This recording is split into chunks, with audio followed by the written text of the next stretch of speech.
Hello and welcome to the YYsMG Showcase, a quickfire format that I'm going to adopt to present a handful of Mac games that aren't really applicable for a standalone video, usually because they're quite straightforward and don't need a 6-minute monologue.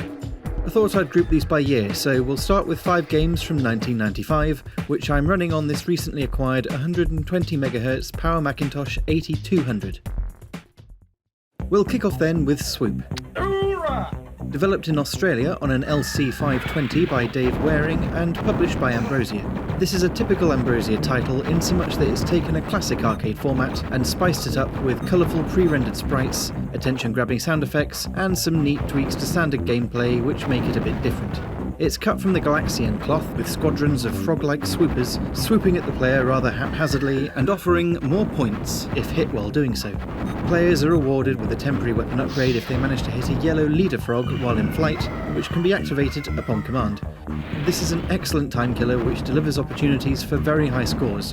Ambrosia ran a high score contest shortly after release for registered users, where a Michael Garrison won $300 for a top score of 1,555,280. I have some way to go. Swoop has been covered in more detail by both Play Different and Kilgraz for those of you that want to see more of it. Blobs is a simple puzzle game where the player places down colourful blobs onto the play area with numbers on them that states how many additional blobs are needed to remove it. What's interesting about this is the game's author, Lars Gaffert, recently remade it in the Godot engine. Blobs works on modern computers and is pay what you feel.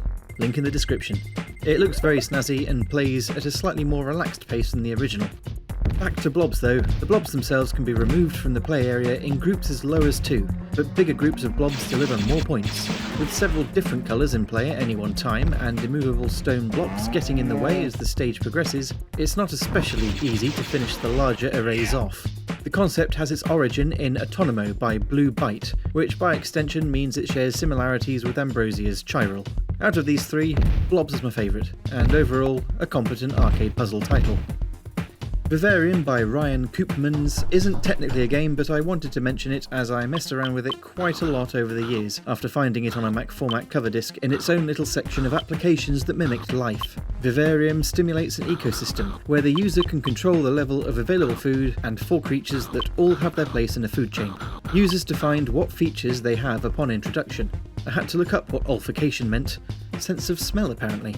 The more capable the life form, the more it needs to eat, so a race of super slugs can quite easily burn themselves out very quickly if food generation has been set to low or they've reproduced to such an extent that they've eaten everything else to extinction. There's a warp feature that is useful for progressing things without this rather jarring racket going on, and yeesh, there's too many slugs. Looks like my vegetable planters. Viv's key feature is probably very easily overlooked. Lifeforms do not have identical attributes, and also gradually adapt to their surroundings. These 2 variables allow natural selection to play out in the simulated world, with the offspring inheriting almost identical characteristics from its parents, and the stronger lifeforms far more likely to reproduce. Overall, this is a very interesting bit of freeware, which feels like it might have been a university project. I'd encourage everyone with the means to give it a whirl. Quickslip by Robert Chancellor falls into the not very good category. Players take control of a thing, which collects things, avoids other things, and bounces off further things at frustrating angles.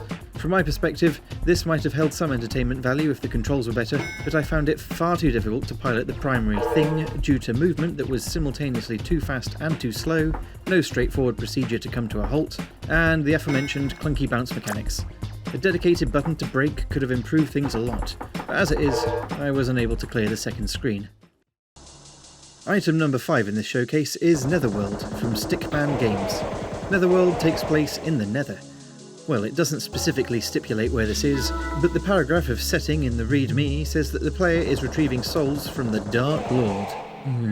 There he is, who has started taking them at random after world peace was achieved in 2005. Ho ho. The souls stand on rocks and cannot be collected at full speed. At least they end up all over the ship, so a touch of realism there. Collect enough of them to progress to the next stage, and kill demons for additional points. Shooting things works a little oddly, with no visible bullets and a range that exceeds what's on screen. I should mention that Stickman Games also made Chaos Overlords, which I covered a few years ago, and I thought it was kinda neat to see that one of the demon designs had been used in both games.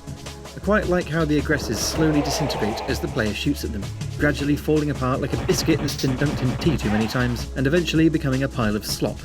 Visually, things are nicely themed, although frame rate is noticeably low. There's no animation for losing a ship either, which I felt was an odd omission. Lives are lost when the demons deplete the ship's shield, or when time runs out and the Dark Lord wakes up. Although, for me, it tended to end when I'd had enough and just quit. This is definitely an also ran as far as ship in the middle shooters go, with the Zone being the one I would choose to play first. So, that was 5 from 95. If you enjoyed this format, then let me know and I'll do some more.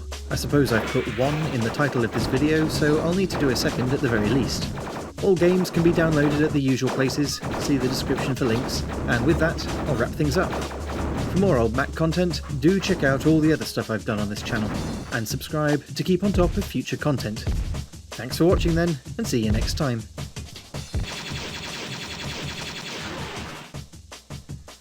Yeah!